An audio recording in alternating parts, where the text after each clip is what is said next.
आज कौन सा दिन है? फ्राइडे है ना।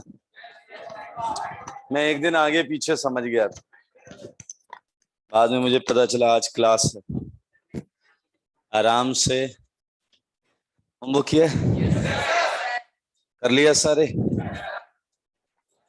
डी वाले क्वेश्चंस थे ना, कितने डी लगेंगे यही था ना। हो तो जाएंगे, किए क्यों नहीं?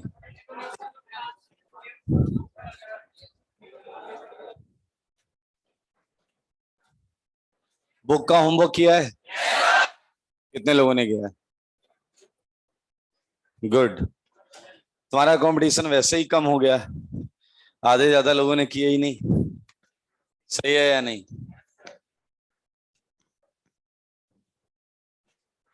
चलिए स्टार्ट करते हैं।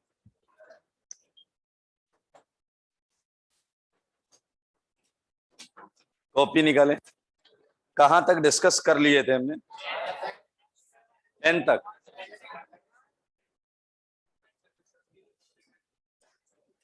टेंथ का आंसर क्या था? 3। क्या लिख रहा है भाई? सब सब गलत है। क्या लिखा है तूने 9th में? लेफ्ट में क्या है, राइट में क्या है? देखो, पेज पलटो। 10th हमने क्लास में कर लिया था क्या? 10th में 4 डी आए थे। 11th हो गया था क्या? 5 आए थे। 12th में 4 आए थे एंड 13th में 2 थे। 13th है ना लास्ट। ठीक है, चलिए अभी 5 मिनट में ये खत्म हो जाएगा और हम जीआई चालू करने जा रहे हैं। सही है, सारे लोग बोर्ड पर देखिए, बातें नहीं करेंगे।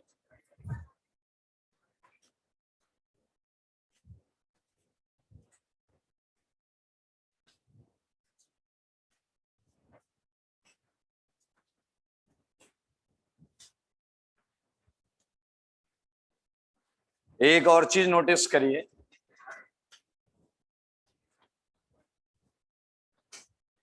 अगर आपको ये क्वेश्चन दिया जाता है और पूछा जाए कि कितने डी लगेंगे तो क्या आंसर होगा आपका?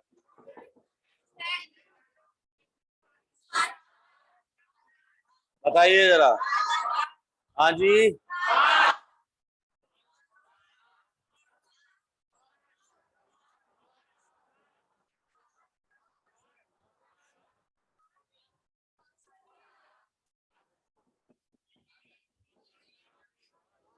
इसमें कितने डी लगेंगे?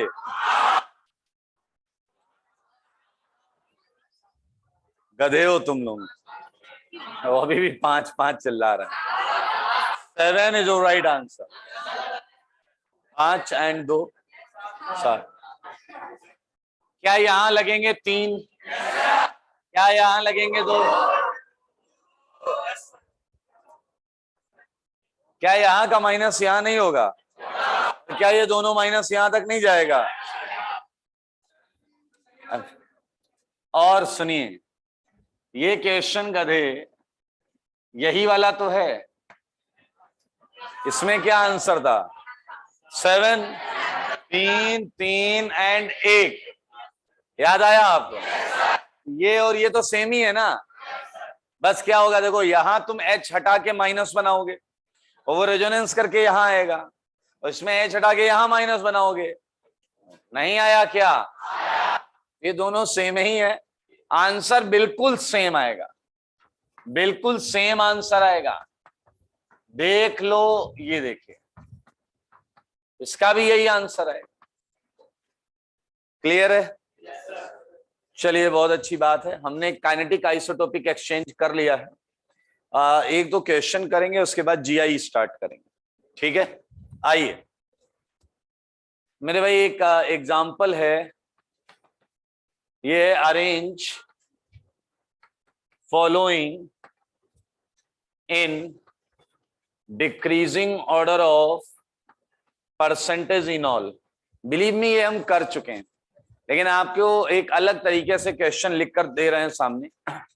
चलिए जरा मुझे बताइए कि क्या ये क्वेश्चन हमने डिस्कस किया है या नहीं।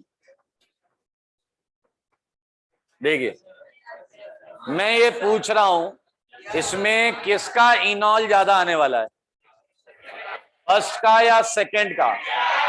बोलो, कर लोगे या नहीं? बहुत आसान है ये। सेकंड क्वेश्चन लीजिए, बताइए जरा मुझे कि सेकंड में आप क्या बोलने वाले हैं, किसका ज्यादा होगा? बोलो बोलो बोलो, सारे बोलो, कर लोगे ना? आइए ये देखिए, इसका ज्यादा होगा या इसका या फिर इस वाले का? क्लियर है सबको? इसका एरोमेटिक हो जाएगा। ये है डबल बॉन्ड हो, ये है डबल बॉन्ड हो, ये भी है डबल बॉन्ड हो, इधर 3 है। चलो बताओ, फर्स्ट का एरोमेटिक होगा, इसका एंटी एरोमेटिक हो जाएगा। बिल्कुल सही यार, ये तो सब पढ़ा हुआ है। चलो ये बताओ, ये डबल बॉन्ड हो और ये डबल बॉन्ड हो, क्या बोलते हो? सारे बोलो, क्यों? 1,3 1 2 3, ये हो गया 1 2 3 4, सही है या नहीं? चलिए एक और देता हूं, इस पर भी हमने खूब चर्चा की।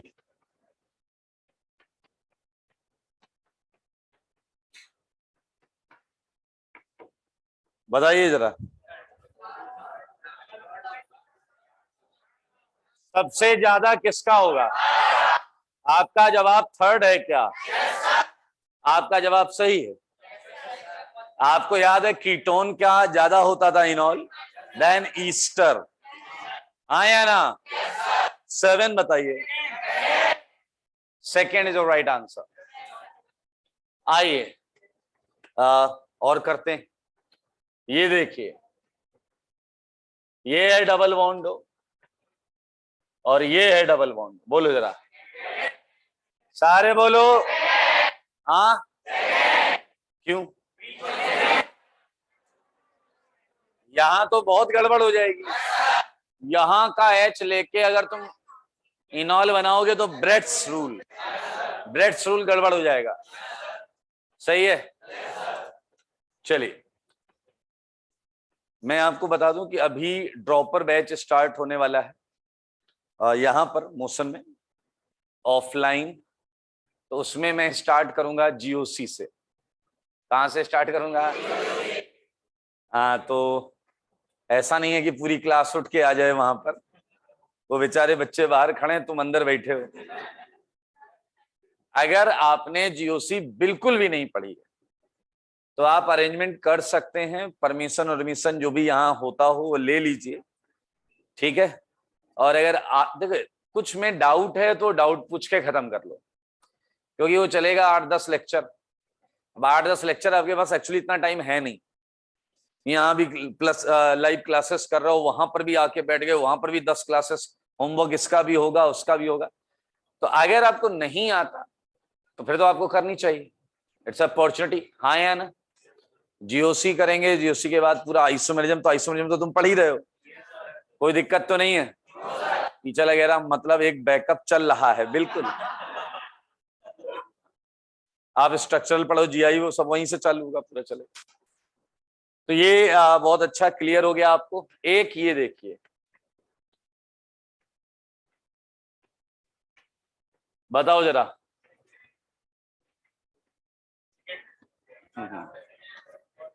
बोलो। जवाब इसका है सेकंड, क्योंकि आपको पता है जब आप इनॉल बनाओगे फिर ये ब्रिज हेड है, ये फिर से ब्रिज हेड है, ये प्रॉब्लम करेगा आपको। चलिए ओके, सो खत्म हो गया ये भी भाई साहब, बातें नहीं करें।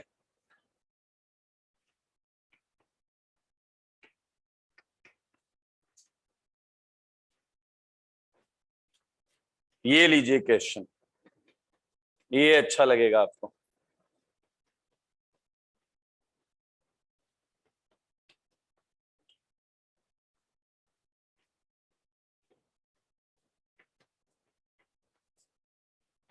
मेरे भाई 12th एंड 13th क्वेश्चन जो है इसे थोड़ा सा समझना पड़ेगा आपको, थोड़ा सा, ज्यादा नहीं।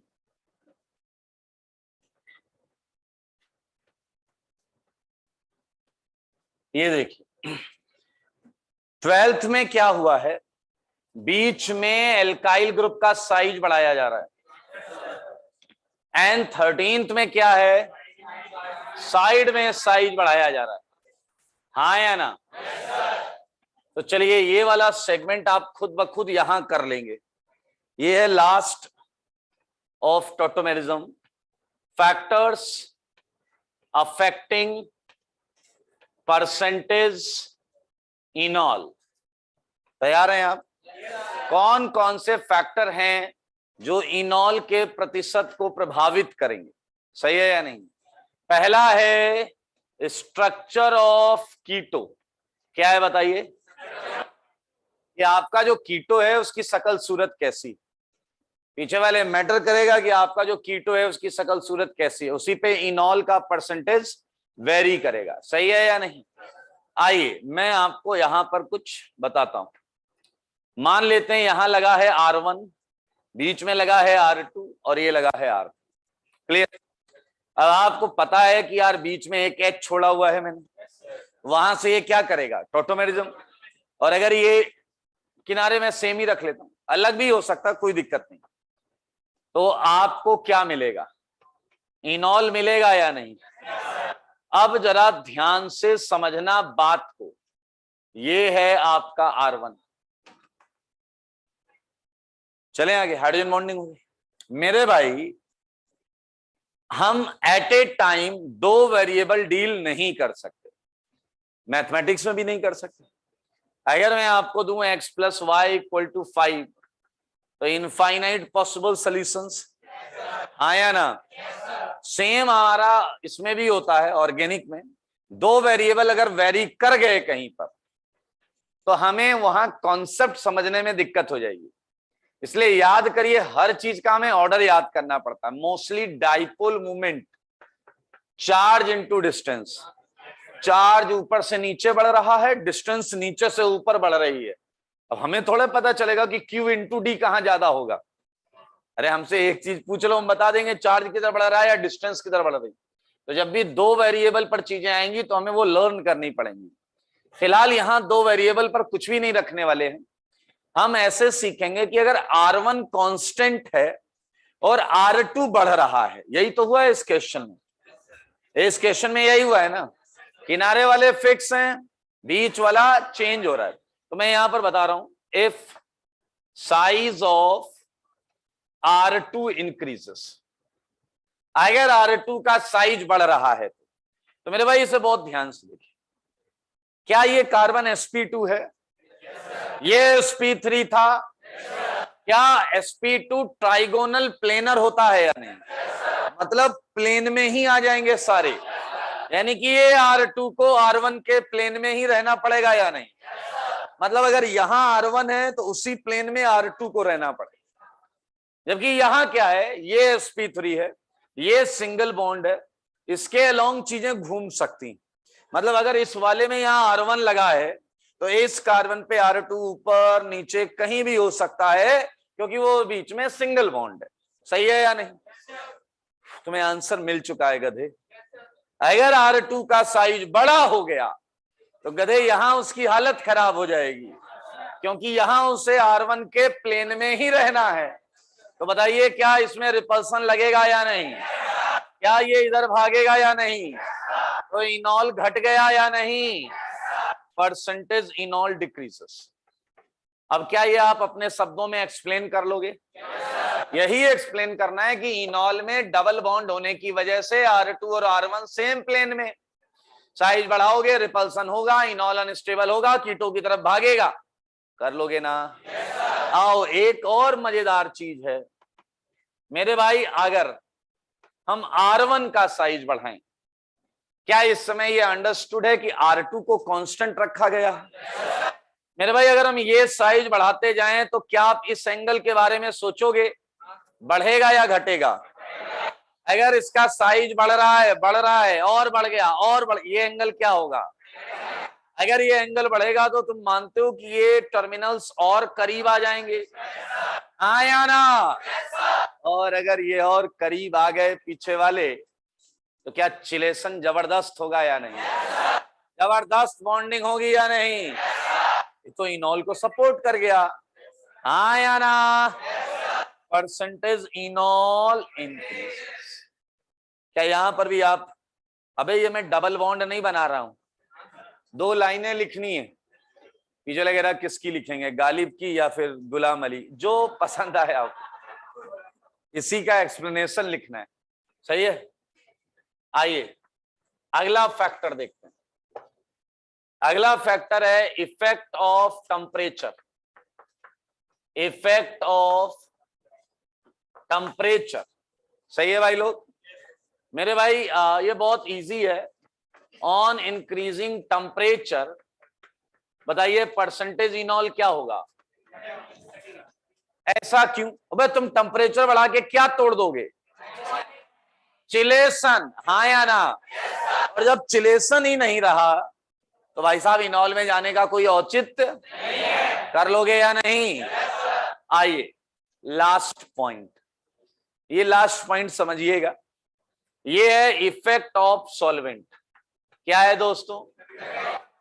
Effect of solvent. आप ये भी नोटिस किया करिए एज ए स्टूडेंट कि आप क्या हर दिन कुछ नया तो नहीं पढ़ रहे हैं। मतलब मैंने आज आपको पहली क्लास में भी एक ऐसा कॉन्सेप्ट बताया जो एकदम नया लगा और अंतिम क्लास में भी नया, ऐसा नहीं होता। मतलब जिसके ज्ञान चक्षु या नेत्र खुलते हैं उसे समझ में आता है कि यार 2-4 चीजें हैं जो ये बार बार बोलते रहते, पूरी ऑर्गेनिक ही उसी के इर्द गिर्द घूमती। समझ में आया कि नहीं? आपको बस वो क्रैक करना है कि यार क्या कॉन्सेप्ट क्या है। अभी जो मैं बता रहा हूं वो बहुत ऑब्वियस कॉन्सेप्ट, वो कभी चेंज नहीं होने वाला। Effect of solvent. सॉल्वेंट मेरे भाई 2 टाइप के होते हैं, बहुत आराम से देखो। एक होता है नॉन पोलर। क्या होता है? एक होता है पोलर। अब आपके जो नाम हैं आप लोगों के, वो नाम आपकी प्रॉपर्टी नहीं बताते होंगे, समझ में आता है? लेकिन ऑर्गेनिक में ऐसा नहीं, समझ में आया? अगर कोई रहे नॉन पोलर सॉल्वेंट तो उसके नाम से ही सब समझ में आ रहा है कि नॉन पोलर मतलब पोलैरिटी। समझ में आया कि नहीं? पोलैरिटी नहीं है मतलब zero dipole movement. Non polar मतलब पोलैरिटी नहीं है, पोलैरिटी नहीं है मतलब जीरो डाइपोल। आया ना? एंड पोलर सॉल्वेंट में क्या बोल रहा है? पोलैरिटी है, यानी कि डाइपोल मूवमेंट है। आया ना? पीछे लगे रहा, ये तो बहुत आसान था, नाम से ही समझ में आ गया। आप लोगों में नेमिंग लोचा होता है, कई बच्चे होते हैं उनका नाम होता है संस्कार। क्या आपको लगता है वो वाकई संस्कार है उसके पास? कई बच्चे होते हैं उनका नाम होता है आदर्श। है कोई यहां पर? क्या कौन है? क्या नाम? आदर्श? तुम्हारा भी नाम आदर्श? शाम हो जाए, होने दीजिए, इनके आदर्श दिख जाएंगे आपको। ऐसे संस्कार और आदर्श और भी नाम है, मैंने 2 ही एग्जाम्पल लिए, मेरा इनसे कोई ऐसा दुश्मनी नहीं है। हो सकता है मतलब ये अपवाद हो, मैं भी एक्सेप्शन, ये वाकई संस्कारी और आदर्शवादी हूं। ऑर्गेनिक में जो नाम है लगभग वो वही चीज शो करता है। अब सुनिएगा जरा, तो तुमने एक सॉल्वेंट बोला नॉन पोलर सॉल्वेंट जिसमें पोलैरिटी, ओके, और एक है पीएस पोलर सॉल्वेंट जिसमें पोलैरिटी। मेरे भाई यही है आपका जल, एल्कोहल, एसिड, ईटीसी। ये जल है, आपको पता है इसमें डाइपोल मोमेंट होता है, एल्कोहल में डाइपोल मोमेंट होता है, एसिड में डाइपोल मोमेंट होता है। पीछे लगे रहा कुछ एनपीएस भी हो जाए, CCl4, CS2, बेंजीन, ETC, हाँ या ना? इनका डाइपोल मोमेंट 0 होता है। पीछे लगे रहे, ये बड़ा दमदार लग रहा है, दोनों में आया है।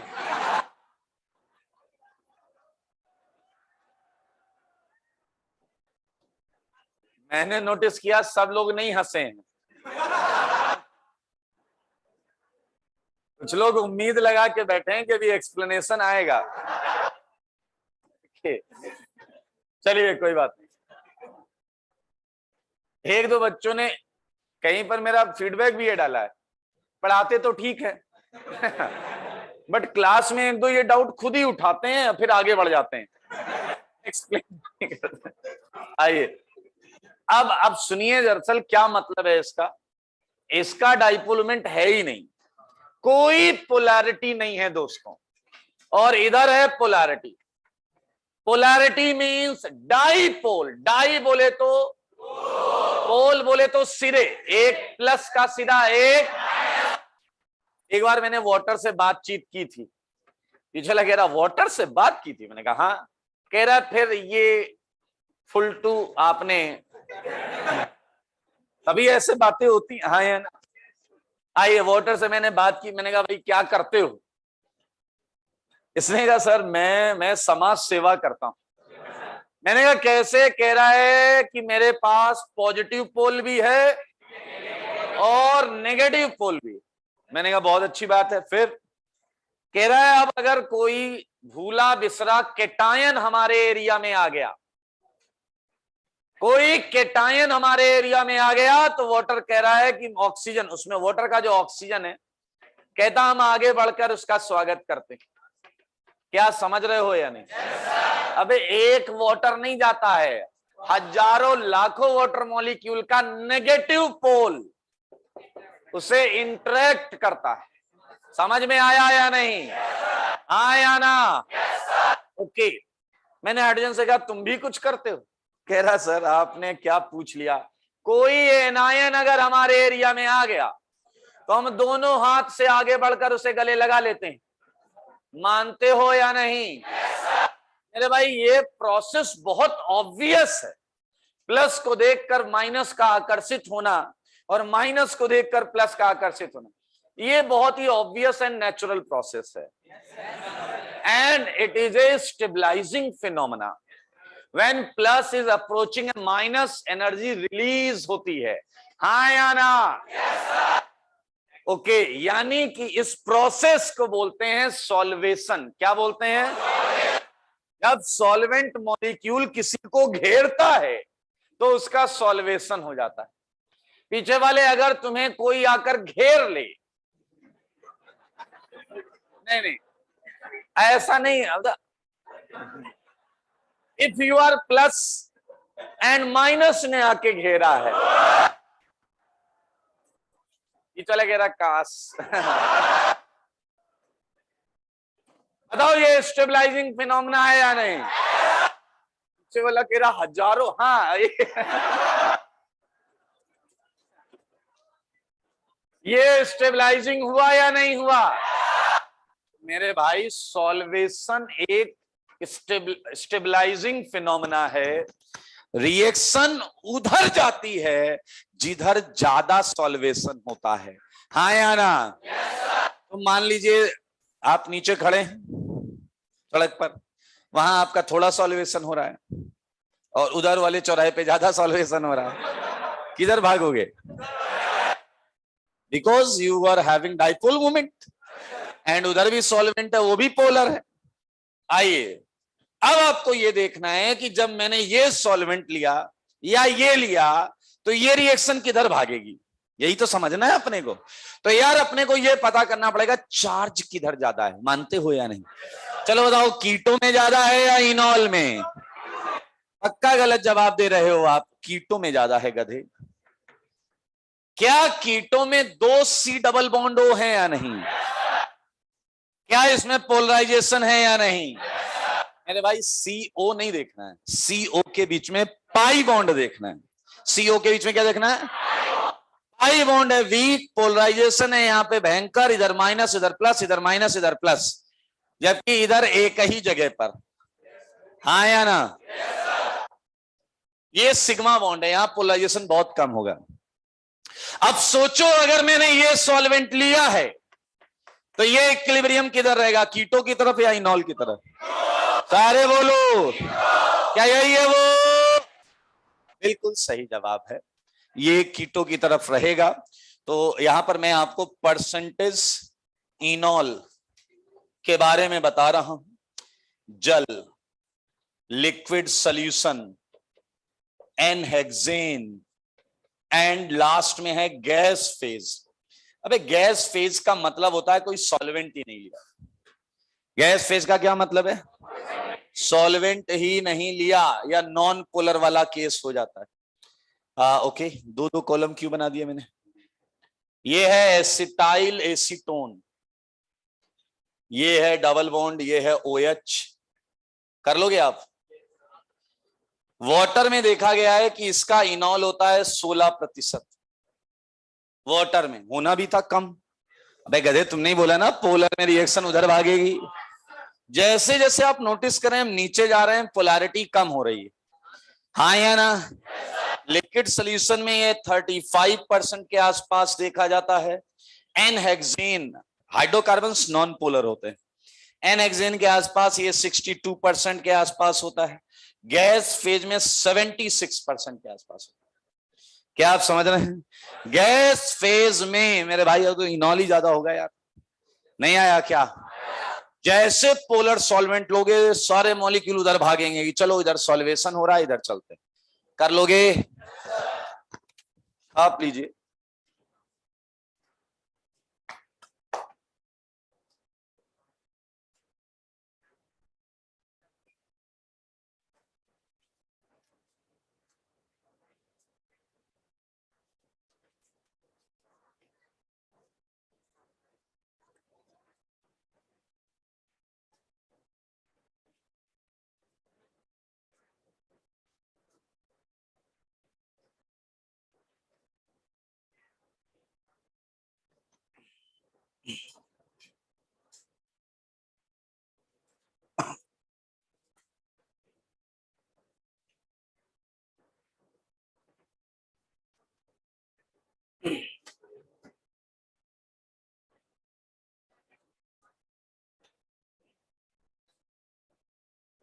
सॉरी भाई,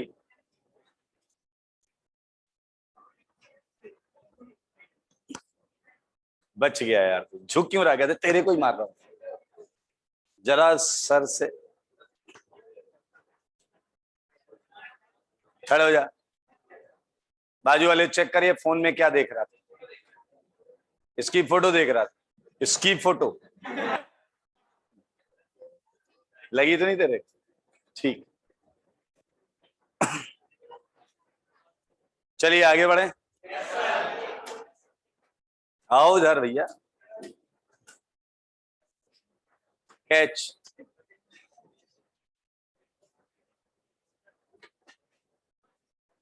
we are going to start geometrical isomerism and बहुत आसान है वो भी। उसमें एक दो चीजें हैं बस, वही समझ लो। 100 200 400 जितने क्वेश्चन मिलेंगे सब हो जाएंगे। और याद रखना आइसोमेरिज्म उसका सबसे अच्छा होता है स्टीरियो आइसोमेरिज्म बेसिकली, क्योंकि अब स्ट्रक्चरल खत्म हुआ है और हम स्टीरियो स्टार्ट करने जा रहे हैं। छोड़ देती, हमने स्ट्रक्चरल खत्म कर लिया है, स्टीरियो स्टार्ट करने जा रहे हैं। स्टीरियो उसी का अच्छा होगा जो कंपाउंड को देखते ही ये समझ जाएगा कि ये एक्चुअली होता कैसा, प्लेनर है या ये अप है, ये डाउन है, ये बाकी ऐसा है। ज्योमेट्री जरूर आनी चाहिए। मीथेन कैसा होता है, टेट्राहेड्रल, ये आपको आना चाहिए। इसी तरीके से हर कंपाउंड की असलियत आपको पता होनी चाहिए। सही है या नहीं?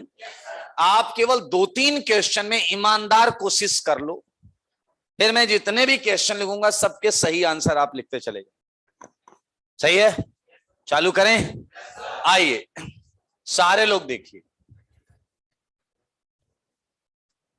Stereo isomerism we are going to start. और इसका एक सेगमेंट है जो हम आज स्टार्ट करेंगे। कन्फ्यूग्रेशनल आइसोमेरिज्म। एक और होता है कन्फर्मेशनल, वो सबसे लास्ट में आएगा। इसके दो पार्ट होते हैं मेरे भाई, geometrical isomerism and optical isomerism. सही है, तो हम ज्योमेट्रिकल आइसोमेरिज्म से स्टार्ट करेंगे। इस हेडिंग के अंदर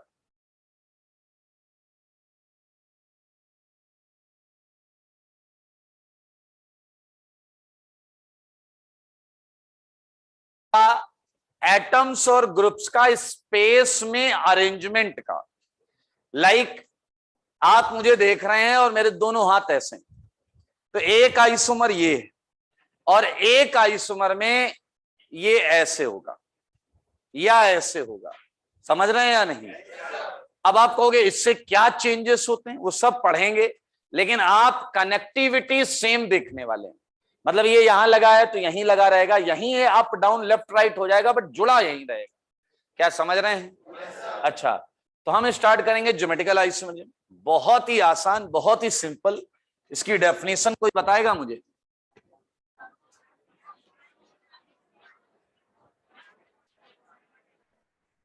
वेरी गुड। पता नहीं क्या बोला आपने। Compounds having same molecular and structural formula. सही बात है, बट डिफरेंट ज्योमेट्री। सही बात है या नहीं मेरे भाई? ये डेफिनेशन और भी जगह फिट हो सकती है, तो इसमें कुछ डिफरेंस क्रिएट करते हैं। Different geometry across restricted rotation system, restricted rotation system। सही बात है या नहीं?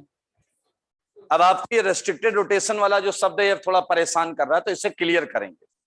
तैयार हैं आप लोग? आइए बहुत आराम से कुछ सच्चाई मैं आपको बताने जा रहा हूं। देखिएगा इधर मेरे भाई, ये कौन सा कंपाउंड है?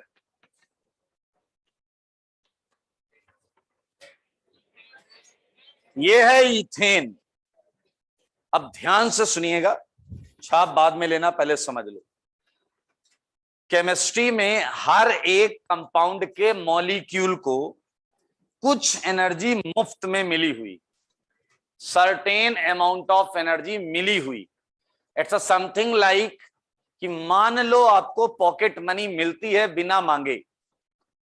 मान लो आपको 25 रुपया महीने के आपको मिलते हैं। पीछे लगे रहा है, इंसल्ट क्यों कर रहे? इससे अच्छा तो ना मिले। वैसे कई लोग हैं जिन्हें नहीं मिलती। कितने लोग हैं जिन्हें पॉकेट मनी मिलती ही नहीं, बिल्कुल भी नहीं मिलती, और नहीं मिलती? तुझे मिलती है? जब घर पे थे तब भी मिलती थी? जब घर पे थे तब कोई ऐसा तब भी मिलती हो? ओके, चलिए अच्छी बात है, शांत हो जाइए। नहीं, मुझे भी नहीं मिलती थी कभी, और किस्मत ऐसी खराब होती थी भाई साहब। साइकिल से जैसे जाना है तो मतलब उस दिन लिखा ही ऐसा होता था। मैंने कहा मम्मी 10 रुपए दे दो। 10 रुपए क्यों चाहिए? अब यार वाकई कोई काम तो है नहीं, तो मैं संभावित गेस करता था। मैंने कहा मम्मी मान लो साइकिल पंचर हो गई तो? ठीक है।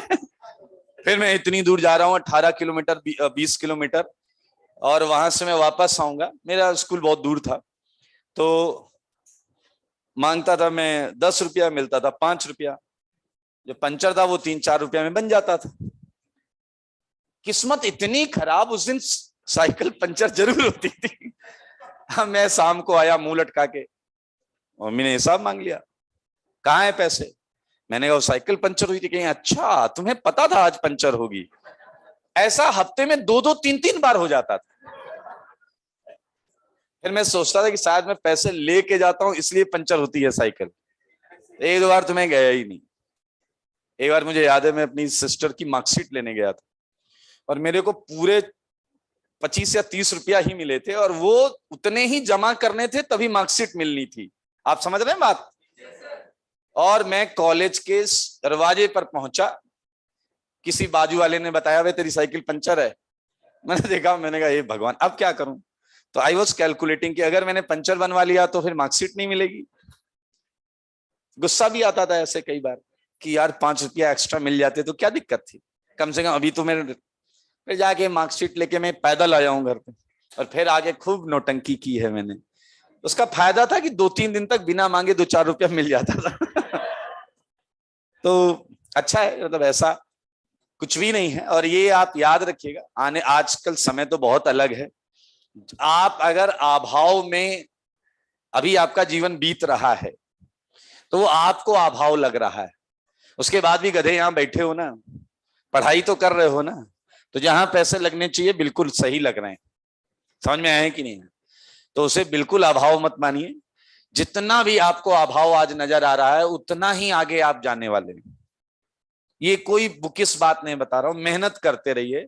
आज से 15 साल 20 साल पहले मैं अपने कलीग्स को अगर आज की सिचुएशन के बारे में बोलता तो ना वो मानते ना मैं खुद मानता। मैं आपको बहुत क्लियर बता रहा हूं। 20 साल पहले मैंने स्टार्ट किया था, 2-3 साल 4 साल हुए थे। तो उस समय अच्छा मैं बड़ा अलग टाइप का, मेरे बहुत ज्यादा शौक नहीं है तो मेरे पैसे बहुत ज्यादा खर्च नहीं होते कि चले गया। अच्छा, यानी कि सब सेविंग कर रखी। तो उस समय भी मतलब कई दोस्त होते थे और सैलरी बहुत कम से स्टार्ट की मैंने। तो तब अगर कोई ये एज्यूम कराए कि भाई 10 साल बाद 15 साल बाद क्या आप ये सोच, तो ये केवल आपको एक काम करना है। मैंने तब भी नहीं सोची, आज भी नहीं सोचता हूं। मुझे अपने काम में मजा आता है, मैं एंजॉय करता हूं अपने काम को। समझ में आया कि नहीं? अगर जिस दिन आपने ये करना चालू कर दिया, ऊपर वाला आप पर इतनी कृपा दृष्टि रखेगा, आपको जिंदगी में किसी चीज की कमी नहीं होगी। हाँ, बस प्यार करना मत छोड़ना अपने काम से। हाँ या ना?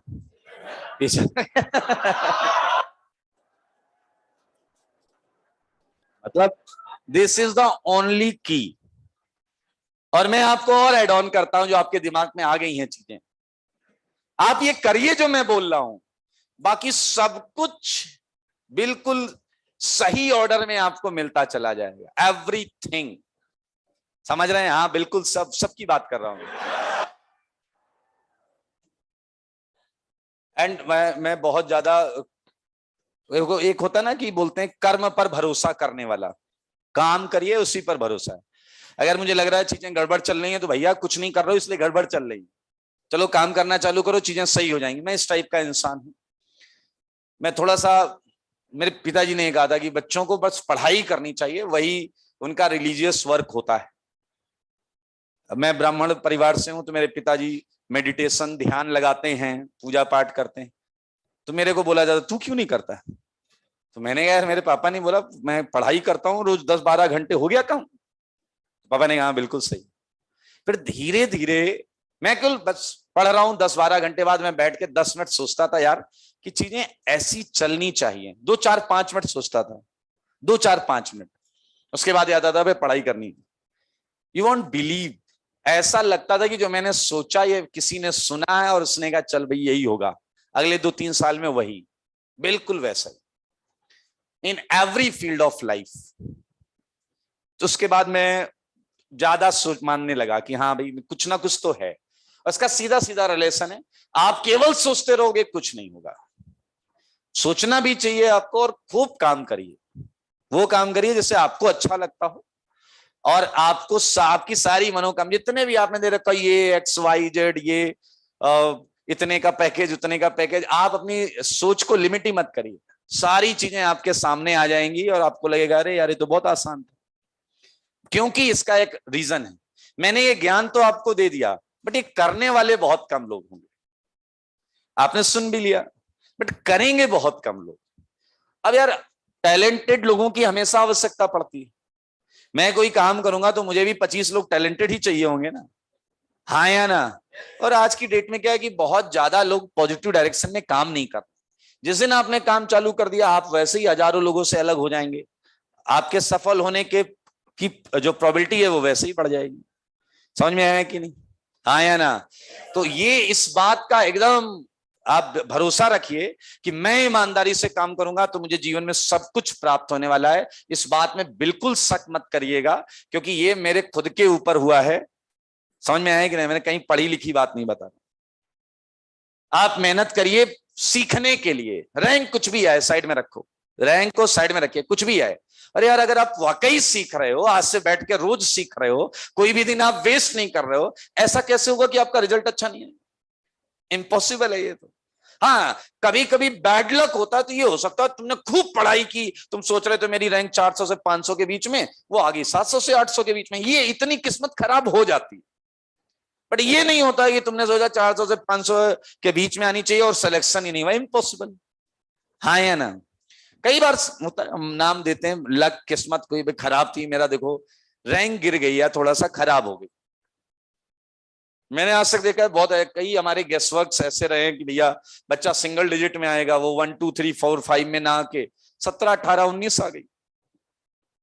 हम उसके भी पीछे पड़े कि क्यों यार ये इतना नीचे क्यों आ गया। फिर हमें उसका भी लॉजिक कुछ ना कुछ मिला। बट ऐसा थोड़े हुआ कि वो 50 से बाहर हो गया, 100 से बाहर हो गया। हाँ, और जो बाहर होने था उसके लक्षण हम पहले समझ लेते थे। उसके रिजल्ट कुछ भी बोल रहा हो, हम बोल देते थे कि ये आईआईटी में फैल जाए। टॉप 15 का रिजल्ट देखकर हमने लिस्ट में मार्क लगाए ऐसे कई बार, और दांव खेले 12 13 14 इनका जलवा देखना आईआईटी एडवांस में। तो लोग कहते थे क्या बुद्धि से आप लोग कैलकुलेशन करते हो? मैंने कहा हमने बच्चे से बात की है भाई, ये बच्चा ही अलग है, अभी नंबर कम आ रहे हैं, आने ये मेन जगह पर अपना जलवा दिखा। तो कह रहे टॉप 5 में बच्चे हैं। मैंने कहा ये आ जाएंगे 70 से 100 या 150 के बीच में। वही होता था। और ऐसा नहीं है कि हमें कोई रात में सपना आता है, ये एक अनुभव है। इतने समय से पढ़ाने के बाद हमें समझ में आ जाता है कि इसकी कमजोरी क्या है या इसकी स्ट्रेंथ क्या है। समझ में आया कि नहीं? तो बस आप सफल होना चाहते हैं तो ईमानदार बन जाइए।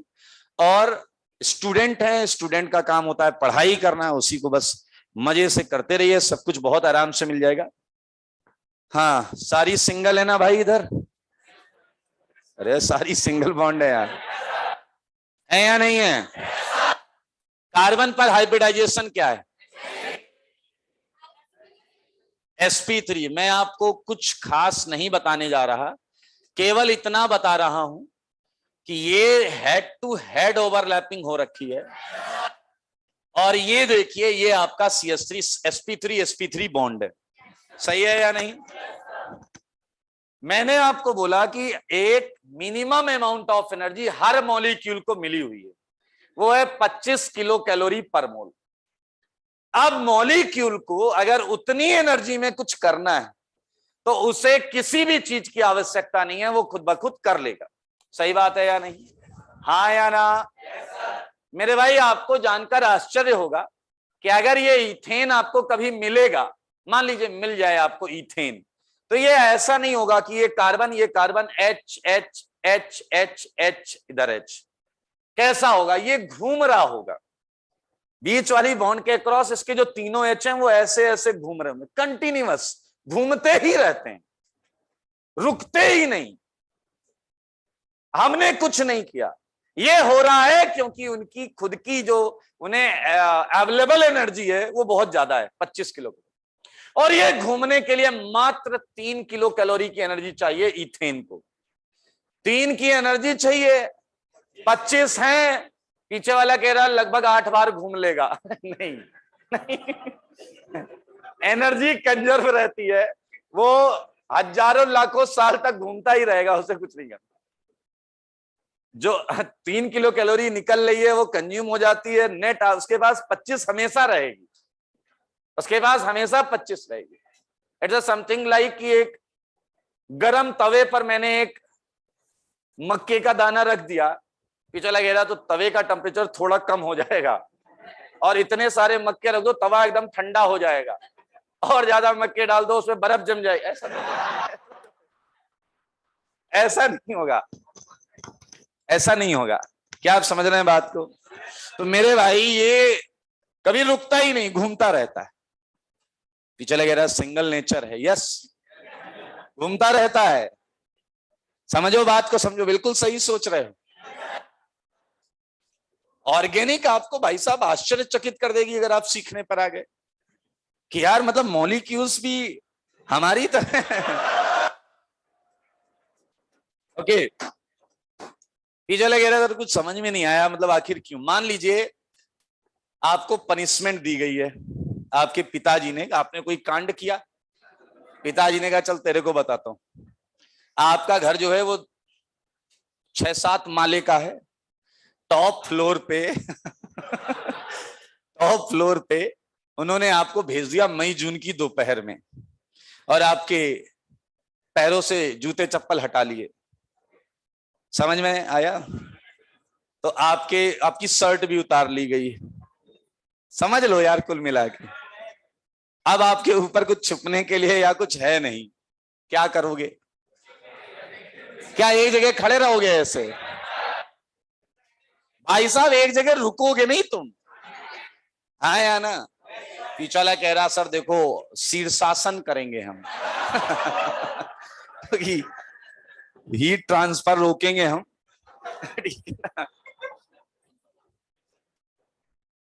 पीछे वाले कुछ और भी तरीके सोच रहे हैं लेकिन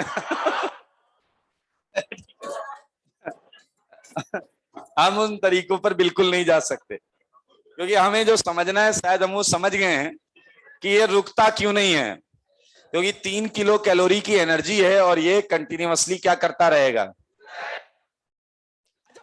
25 के अंदर इसे जो करना है ये बिल्कुल बातचीत नहीं करेगा आपसे, ये खुद ब खुद करता रहेगा। आइए मैं आपको कुछ बताता हूं, सारे लोग देखिए, ये है आपका C डबल बॉन्ड C, ये है PQ, ये है RS। अब पहली बात ये है कि ये आपको जो दिख रहा है वो आपका दिमाग इसे कैसे देख रहा है। ये चला गया आंखें देखने, दिमाग कैसे समझ रहा है, ऐसे या ऐसे? आप ऐसे देख रहे हो ना, ये एक्चुअली ऐसा दिख भी रहा है, ऐसा। समझ में आया कि नहीं है? मतलब ये कार्बन है, इसी बोर्ड के प्लेन पे ऊपर P है, इधर Q है, इधर R है, इधर S। सही है? तो एक चीज फिक्स कर लो, आप कैसे देखना चाहते हो इसे। सही है? अगर आप इसे ऐसे ही देख रहे हो तो समस्या बस थोड़ी सी ये होगी कि इसके जो P ऑर्बिटल्स होंगे फिर वो परपेंडिकुलर होंगे। समझ रहे हो मामले को? तो अगर तुमने मॉलिक्यूल ऐसे देखा है तो P ऑर्बिटल ऐसे निकलेंगे, और अगर P ऑर्बिटल तुम्हें ऐसे देखने हैं तो मॉलिक्यूल को ऐसे रखना पड़ेगा।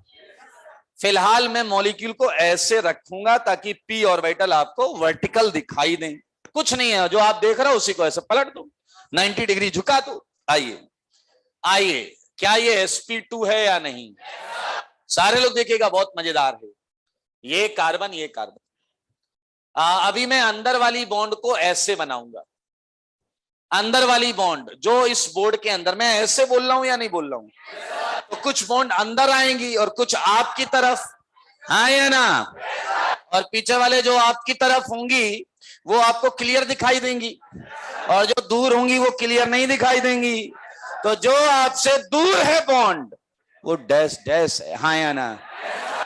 पीछे लगेगा ये तो सत्य है, जो हमसे दूर है वो डैश डैश है, हाँ या ना? और जो हमारी तरफ है वो वेज है। सही बात है या नहीं? तो जैसे देखिए इसका एक रिप्रेजेंटेशन है ये, क्या आप महसूस कर पा रहे हैं कि ये डैश डैश वाली बॉन्ड अंदर की तरफ है। मान लीजिए बोर्ड में ऐसा छेद करके अंदर की तरफ, और ऐसा इधर भी देख लीजिए। सही है या नहीं? थोड़ा सा ऐसा फील लीजिए, आप ले रहे हैं फील? बहुत अच्छी बात है मेरे भाई। क्या अब आप P ऑर्बिटल ऐसा देख पा रहे हैं या नहीं? आपको पता है ये साइडवेज ओवरलैप करते हैं, जिससे बन जाती है पाई बॉन्ड। क्या बन जाती है? आइए, ये बन गई पाई बॉन्ड। ध्यान से देखें। ओके, अब मेरे भाई अगर आपने जीओसी पढ़ा है तो वहां मैंने खूब डिस्कस किया था। ये क्या है? ये क्या है? ये नहीं, ये जो बना है वो क्या है? ये एक्चुअली कुछ नहीं है, ये सिंबॉलिक तरीके से कुछ समझाया जा रहा है। आइए इसके असली फॉर्म को देखिए। असली, असली देखोगे एकदम असली। आइए असली वाला दिखाते हैं, सारे लोग देखिएगा। इस कार्बन का जो p ऑर्बिटल है,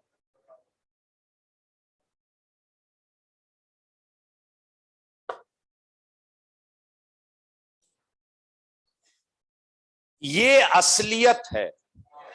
एक्चुअली ये टच करते हैं, समझ रहे हो या नहीं? लेकिन मेरे भाई अगर 2p ऑर्बिटल हमें टच होते हुए दिखाने हैं तो हमने दिखा दिए।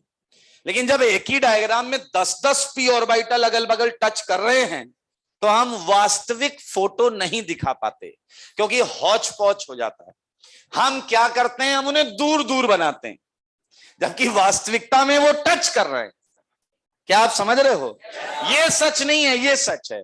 अब ये जो पार्ट कॉमन आया है, कॉमन, उस पार्ट को इन लाइन से दिखाया जाता है। ये देखो, कुछ बच्चे कहते हैं अच्छा ये बवाल है क्या, तभी हम समझते हैं।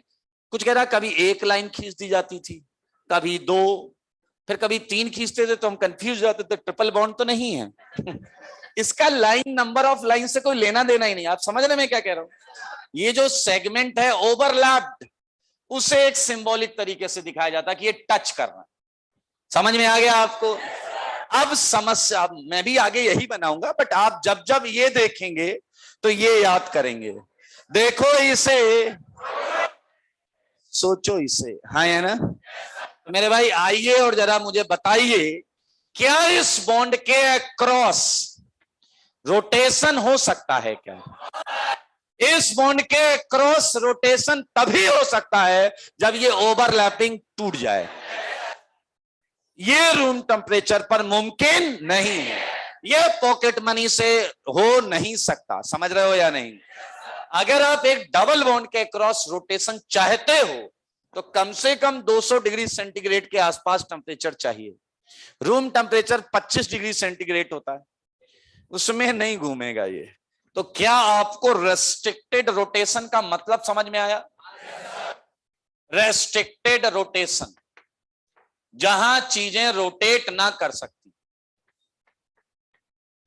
पहले वाले केस में क्या था, बोलिए जरा? Free rotation. क्या समझ गए बात? अच्छा, अब आप कहोगे रोटेशन रेस्ट्रिक्ट हो गया तो इससे क्या फर्क पड़ा, क्या फायदा हुआ, क्या नुकसान? आपने कभी जिंदगी में ट्विंस देखे? कोई है क्या यहां पर ट्विंस? अच्छा भाई, नहीं वो सेम शकल वाले दूसरे बैच में। अरे आपने देखे ना, मतलब कुल मिला कितने लोग ऐसे उनके दोस्त रहे हुए हैं ट्विंस, सेम शकल वाले? तो आपको कभी कंफ्यूजन हुआ है? हैं? तुम वो समझ के गए और वो मिला, ऐसा हुआ है कभी? हाँ या ना? मेरे भाई अब ध्यान से समझना, हम वही पढ़ने जा रहे हैं। क्या तुम्हें जो वो मिला था, क्या वो और वो जिससे तुम मिलने गए थे वो सेम थे या अलग अलग? बस यही बात समझ लीजिए, यही बात समझ लीजिए, ध्यान से सुनिएगा। ये जो चीज दिख रही है, ये जो चीज दिख रही है, बहुत ध्यान से सुनिएगा। आइए, मैं कुछ नहीं कर रहा हूं, मैं बस आपको बता रहा हूं। अगर ये यहां P है, यहां Q है, यहां R है, यहां S है, क्लियर? तो जरा ध्यान से देखो कि P भी अंदर है और R भी अंदर है या नहीं? थोड़ी देर के लिए मैं मान लेता हूं कि P और Q अलग अलग है, थोड़ी देर के लिए मैं मान लेता हूं P और Q अलग अलग हैं, और R और S भी अलग अलग है। तो मुझे सच सच बताना, देखो झूठ ना बोलना। मैं ऑर्गेनिक केमिस्ट्री में टहल रहा था और मेरी मुलाकात हुई किसी से। देखिए कौन है वो, सारे लोग देखिए। मेरी मुलाकात हुई इससे, ये कंपाउंड इसने आगे बढ़ के ऐसा चरण स्पर्श किया, मैंने कहा सदा खुश रहो। मैंने कहा और क्या, ये PQRS? कह रहा सर सब बॉन्डिंग एटम्स और ग्रुप्स हैं। मैंने कहा वेरी गुड। थोड़ी देर में आगे निकला, मुझे क्या दिखाई दिया, देखिए जरा, देखो देखो, PQ, मुझे ये दिखाई दिया। ध्यान से देखो, इसने भी चरण स्पर्श किया। मैंने कहा वो एक गधे, अभी अभी तो किया चरण स्पर्श। कह रहा सर मैं नहीं था। मैंने कहा तेरे जैसा ही था, PQ था, RS था, ऐसा ही था। कह रहा नहीं नहीं सर, मैं तो अभी अभी पहली बार मिला हूं आपसे।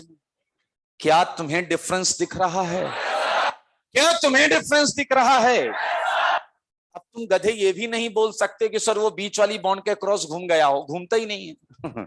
अरे वो नहीं घूमता भाई। मैंने कहा जब तक सिंगल नेचर है घूम फिर लो जितना घूमना फिरना है, फ्री रोटेशन। एक बार डबल नेचर आया, डबल कैरेक्टर आया, क्या ब्लॉक, रोटेशन क्या हो जाएगा? ये यहां पर आपका रोटेशन अलाउड है, मानते हो या नहीं? यहां पर रोटेशन अलाउड नहीं। क्या ये दोनों डिफरेंट कंपाउंड हैं या नहीं? नहीं दिख रहा है तो मैं बता देता हूं, P और R की डिस्टेंस चेक करो दोनों में। मैं ऊपर वाले में बताता हूं, ये P है, ये R, सही है। नीचे वाले में ये P है, ये R है।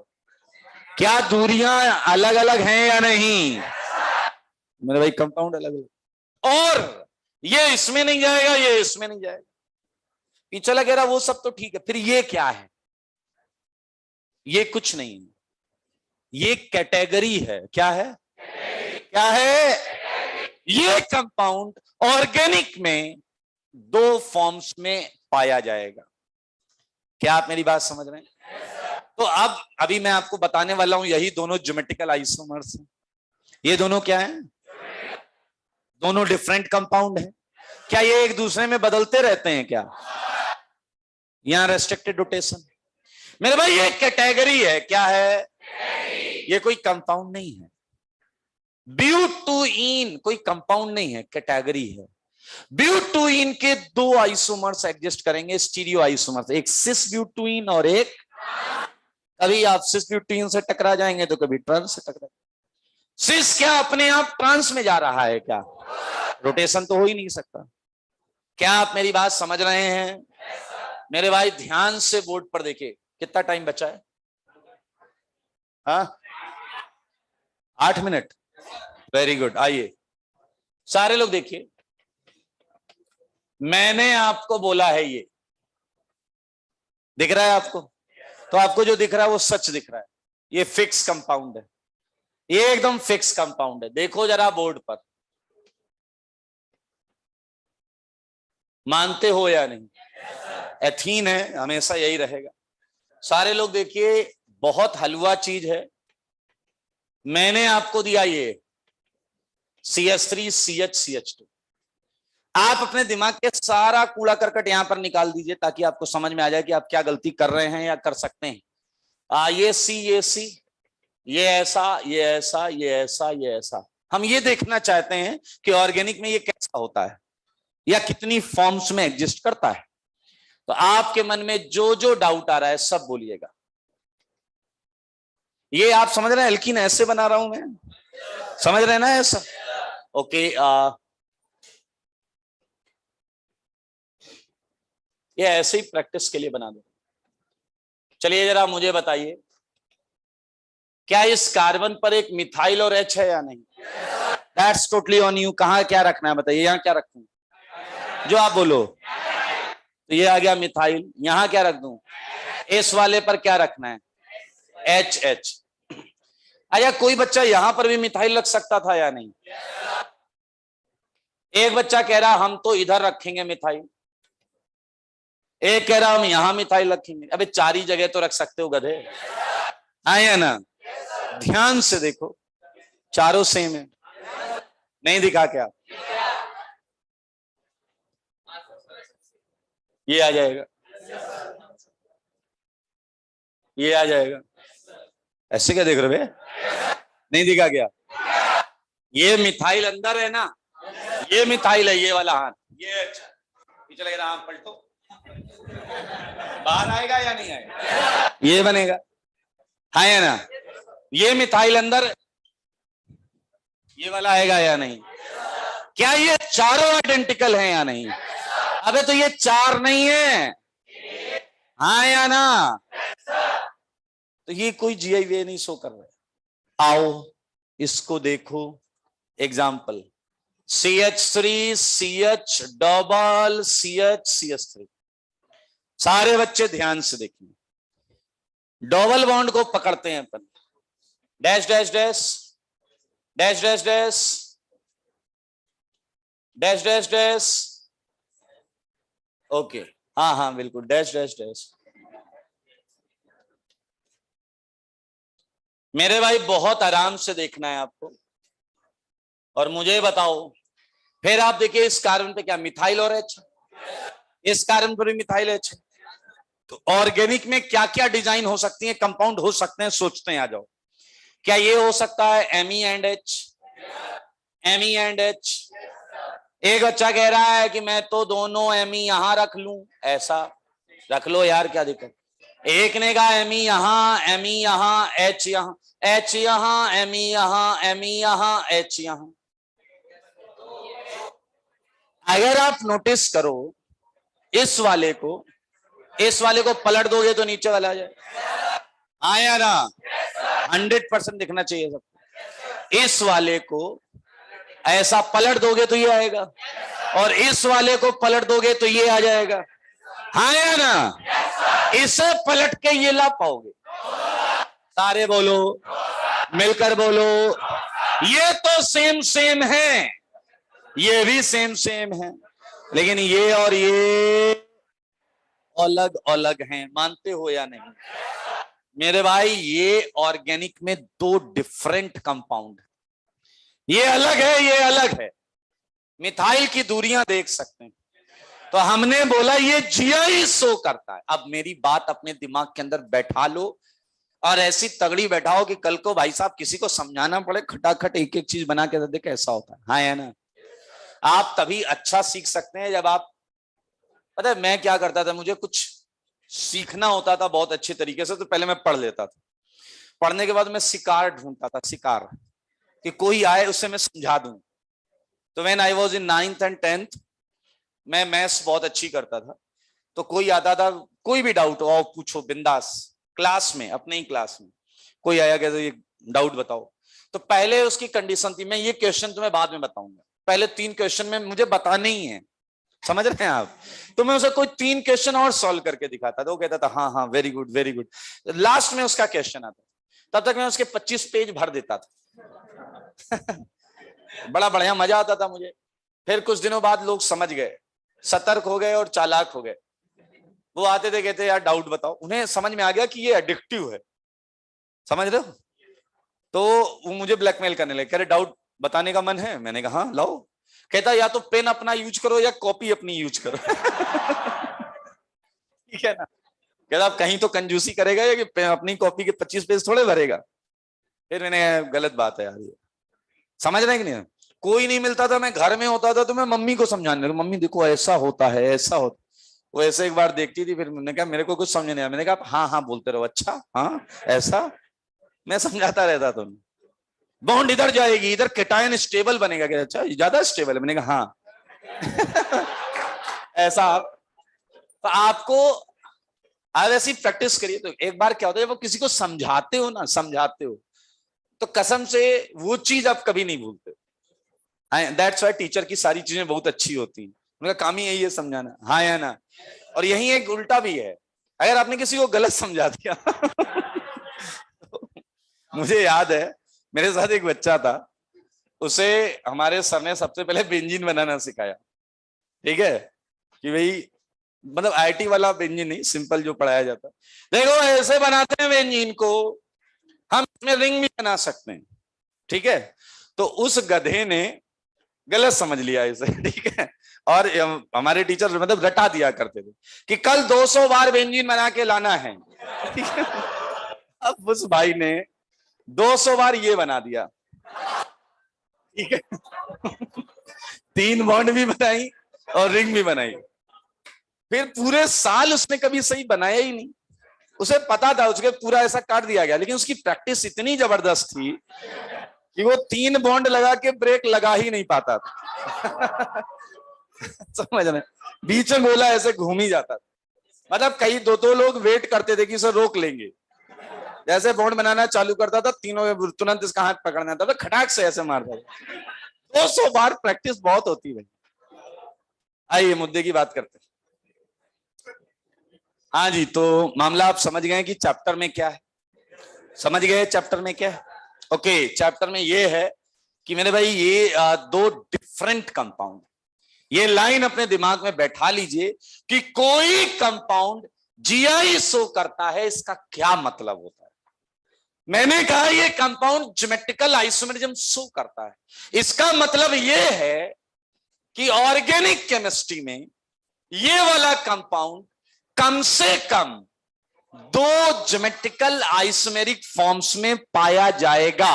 क्या आप समझ रहे हैं? अगर कोई कंपाउंड 2 फॉर्म में एग्जिस्ट ही नहीं कर सकता, कितनी भी कंडीशन लग रही हो, वो जीआई कभी नहीं करेगा। मैं ऐसे एग्जांपल भी दूंगा, समझ रहे हैं आप।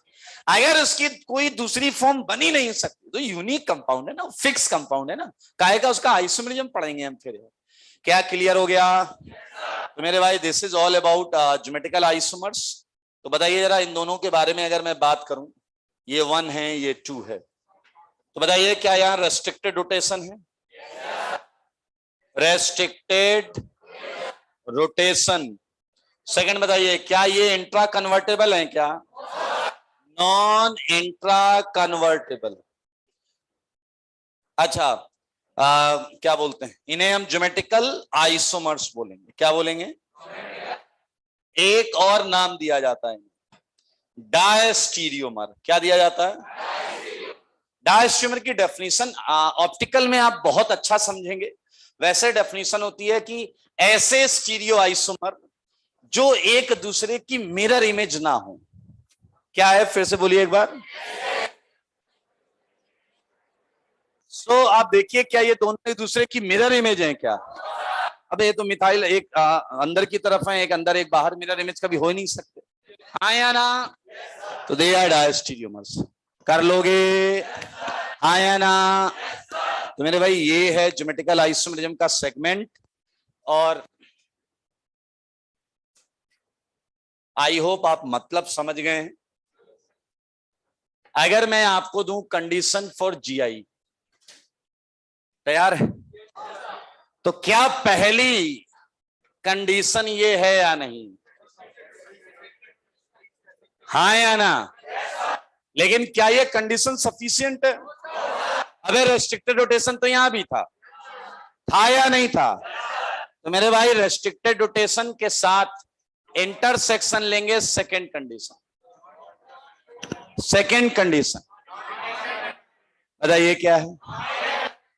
सेकंड लाइन को कई बुक्स अलग अलग तरीके से लिखती हैं, मैं एकदम देसी तरीके से बताने जा रहा हूं। क्या आपने देखा है एमई के बीच की डिस्टेंस चेंज हुई है? मैं यही लिख रहा हूं, डिस्टेंस बिटवीन टर्मिनल एटम या फिर ग्रुप क्या होना चाहिए? Must be different in both isomer. Agreed? हाँ या ना?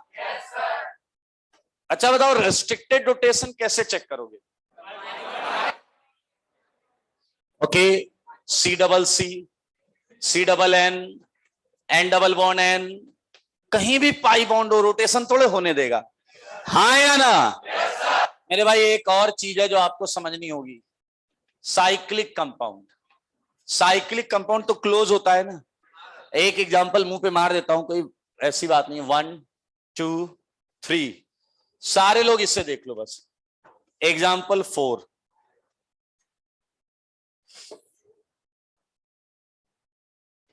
ये बॉन्ड थोड़ी सी अंदर की तरफ है, ये है Cl, ये है H, ये है Cl, ये है H। लुक एट दिस, देख रहे हैं आप लोग? क्या ये इधर खुला हुआ है या नहीं? बोलो जल्दी। तो क्या तुम्हें ऐसा नहीं लगता क्या कि यार ये तो इसमें आराम से चला जाएगा? बोलो ना।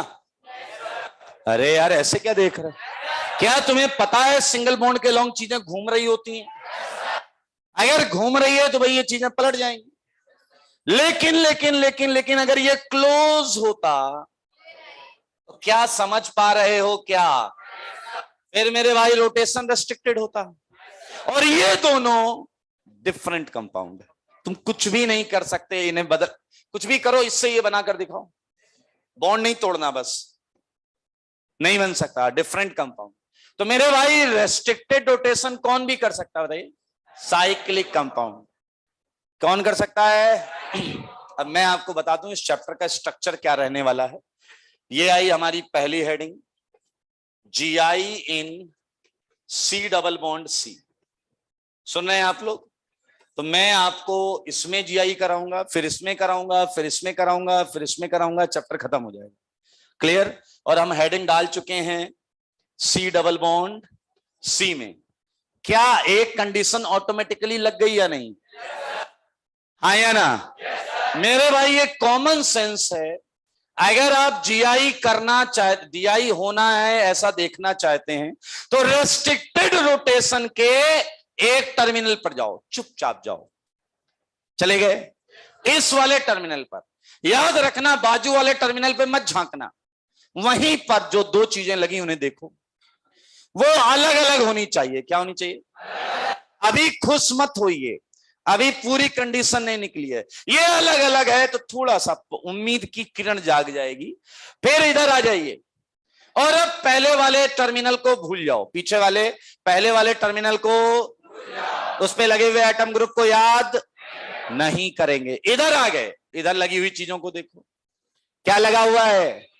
और मेरे भाई अगर ये भी अलग अलग है तो मेरे भाई अब आप खुशी से झूम सकते हैं, नाच सकते हैं और बोल सकते हैं हाँ ये जीआई गधे ही हमने प्रूफ किया। देखो ये सेम था ना, नहीं कर रहा था ना जीआई, ये अलग अलग है ना, ये अलग अलग है ना, जीआई करें। तो अगली क्लास में हम यहां से स्टार्ट करेंगे। कंडीशन मैंने लिखा दी आपको, यहां से सीधा क्वेश्चन से हम स्टार्ट करेंगे। देख लो, फोटो वोटो खींच लो। क्या? अब ले लीजिए।